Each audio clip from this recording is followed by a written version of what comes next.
ओम नमामि विघ्नविनाशनं कलादेवं गजाननं प्रसिद्धिसिद्धिदायकं वरप्रदं विनायकम्। ओम शांताकारं भुजगशयनं पद्मनाभं सुरेशं विश्वाधारं गगनसदृशं मेघवर्णं शुभांगं लक्ष्मीकान्तं कमलनयनं योगविद्यागम्यं वन्दे विष्णुर्भवभयहरणं सर्वलोकैकनाथम्। बोलिए लक्ष्मी नारायण भगवान की जय, नर्मदा मैया की जय।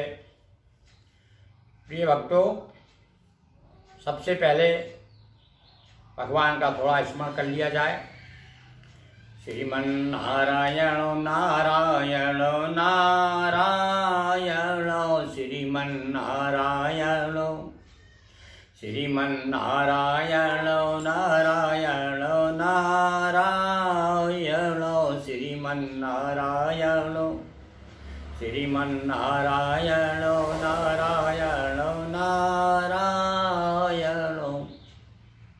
भगवान क्षीर सागर में विराजमान होने के कारण उनका नाम नारायण पड़ा, क्योंकि संस्कृत में नार कहते हैं जल को, अयन कहते हैं विश्राम स्थल।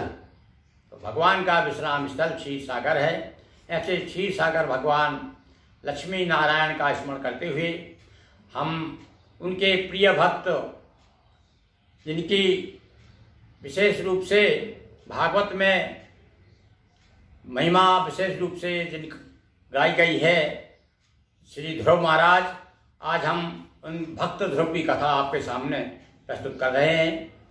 विष्णु पुराण में भी यह कथा संक्षेप रूप में दी गई है, सुनिए।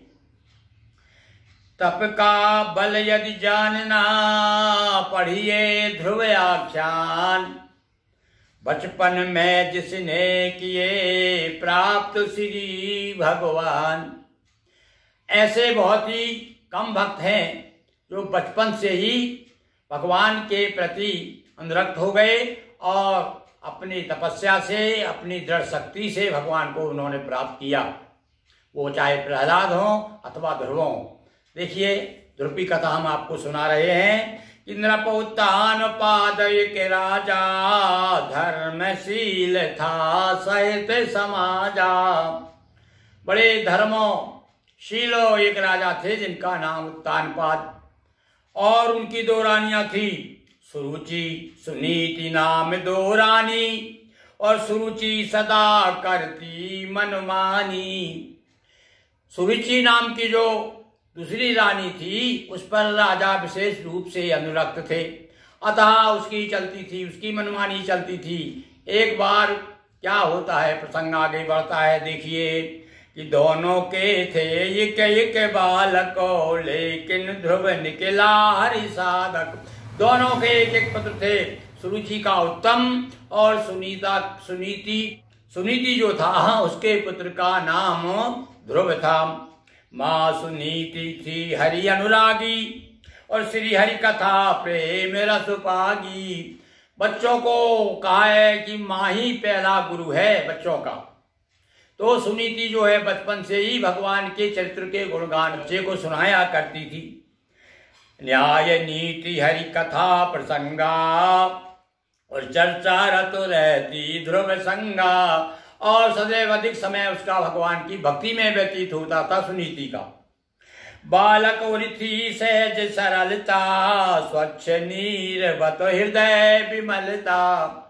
बालकों का स्वभाव जो है बड़ा कोमल होता है, बिल्कुल स्वच्छ जल की तरह होता है। और भैया कहा गया है कि बच्चों का स्वभाव इतना कोमल होता है कि नरम वृक्ष की जो शाखा होती है, जब तक वृक्ष जब पौधा होता है तो उसको जिधर झुकाया जाए उधर वो झुक जाता है। इसी प्रकार से बचपन में जो संस्कार दिए जाते हैं वे ही संस्कार काम आते हैं। और हरे बांस की जो छड़ी, और हरे बांस की जो छड़ी, जो चाहे जैसे चाहे झुक जाए, और सूखे पर पुनि ना झुके, कोटिन किए उपाय।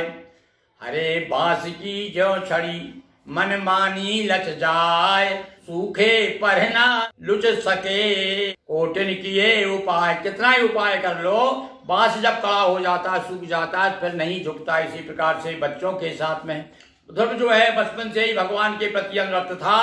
माँ सुनाया करती थी। पर एक बार क्या हुआ, और एक दिन निकट पिता के आया, मुद तुंद्रपाल गोद बैठाया।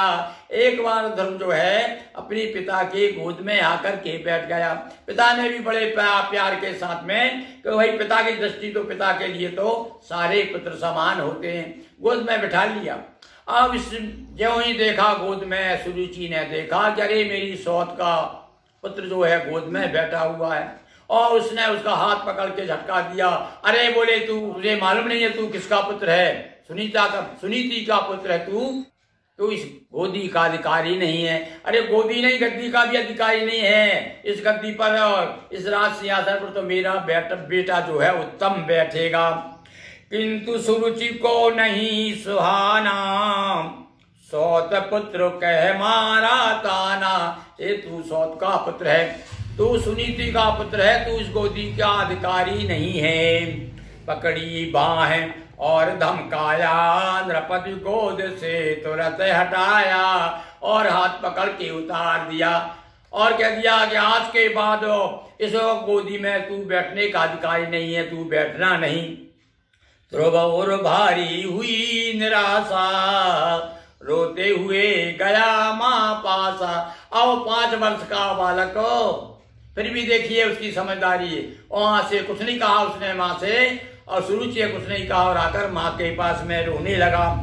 दुखी हृदय जा माँ से बोला, सब दुख दर्द हृदय का खोला। सारी बात बता दी। हे माँ, मैं अपने पिताजी के गोद में बैठा हुआ था। उस समय माँ ने, दूसरी माँ जो है मौसी जिसे कहते हैं, उसने आकर के मुझे हाथ पकड़ के गोद से हटा दिया, और कहा तू इस गोदी का अधिकारी नहीं है, इस गोदी का नहीं, तू सिंहासन का भी अधिकारी नहीं है। अरे सिंहासन पर तो मेरा बेटा उत्तम बैठेगा। ऐसा डांट करके मुझे भगा दिया है। अब तो सुन करके माँ की आत्मा बड़ी विह्वल हो गई, बहुत दुखी हो गई। और देख पुत्र माँ दिल घबराया, धीरज दे बेटा समझाया। घबरा गई माँ, बड़ी दुखी हो गई और परेशान हो गई। कहा देखो मेरे बेटे के साथ कैसा व्यवहार किया। फिर भी उसने बड़े धीरज से काम लिया। बेटा को समझाया कि बेटा सुनो, अरे जो पुण्यवान लोग हैं उन्हें जो है सुख मिलता है, अपने हिस्से में पुण्य कम आया है, उत्तम के और उसकी माँ के हिस्से में पुण्य ज्यादा है, इसलिए वो लोग ज्यादा सुखी हैं। तू चिंता मत कर पुत्रो, और कुछ ऐसा प्रयास कर जिससे कि अपन पुण्यवान हो जाए, कुछ पुण्य बढ़े। पुत्र न मन में ग्लानि लाओ, और बन संतोषी समय बिताओ। संतोषी परम धन है, जब आवे संतोष धन, सब धन धूरी समान। ऐसा कहा गया है। तो किंतु वहां से लिए दुखी मन, ध्रुव पहुंचा समीप के उपवन। माँ ने समझाया कि बेटा देखो, अपने भाग में पुण्य कम है, अपने लोगों ने पूर्व जन्म में पुण्य कम कमाया है, इसलिए दुख उठा रहे हैं तुम। और निश्चित रूप से ये दुख की घड़ी भी धीरे धीरे चली जाएगी। किंतु ध्रुव के मन में संतोष नहीं हुआ। उसका जो उद्विग्न है, उसके मन में जो गिलानी थी, वो गिलानी दूर नहीं हुई। और वह जाकर के पास में एक बगीचा था, उपवन था, वहां चला गया, और वहां पर उसे सप्त ऋषि मिले। अब वो 7 ऋषि जो जिनका हमने चर्चा की थी, ये वशिष्ठ हैं और भृगु हैं, मरीचि हैं, ये सारे ऋषि प्राप्त हुए। और इन ऋषियों से एक एक से जाकर के उसने प्रश्न पूछा और कहा कि मुझे कोई उपाय बताइए जिससे कि मेरा पुण्य बढ़े। वो तब सब ऋषियों ने एक ही उपाय दिया, भैया बिना भगवान के भजन के और कोई भी कष्ट संसार में दूर नहीं हो सकता। एक ही सहारा है, केवल भगवान का। भगवान कृपा करेंगे तो सब चीज जो है, जो चाहते मनोकामनाएं, सारी मनोकामनाएं पूरी हो जाएंगी। मिले सप्त ऋषि मार्ग सुझाया, तब श्री हरि तप ध्यान लगाया।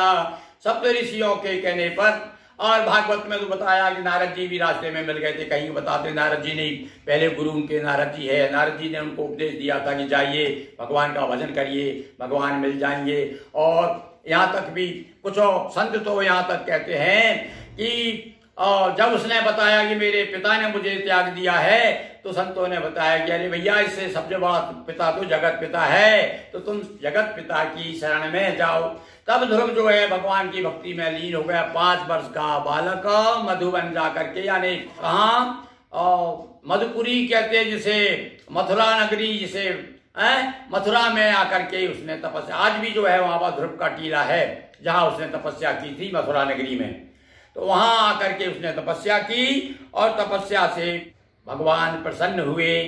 ध्रुव का तप बल देख कर प्रकट हुए भगवान, ताराओं में मां सहित ध्रुव पद किया प्रदान। और ध्रुव तारा के रूप में भगवान ने उसे स्थायी सिंहासन दे दिया। ऐसा सिंहासन जो अटल सिंहासन जिसे कह सकते हैं, ऐसा सिंहासन भगवान ने देकर के प्रसन्न होकर के और उसे ध्रुव नाम का तारा बना दिया। और आज भी विवाह के समय अटल सौभाग्य के लिए पंडित लोग कहा करते हैं कि भाई दूल्हा दुल्हन को ध्रुव तारा दिखाइए, तब ताकि प्रार्थना की जाती है कि जिस तरह से ध्रुव अटल है आकाश में, इसी प्रकार से इनका सौभाग्य भी अटल रहे। तो ऐसा भगवान की कृपा का फल देखिए। और ये ध्रुव की बड़ी सुंदर कथा हमने आपको सुनाई। बोलिए लक्ष्मी नारायण भगवान की जय। हर हर महादेव शंभो। दोस्तों, वीडियो पसंद आया हो तो वीडियो को लाइक करें, शेयर करें, चैनल को सब्सक्राइब कर बेल आइकन प्रेस करें। बहुत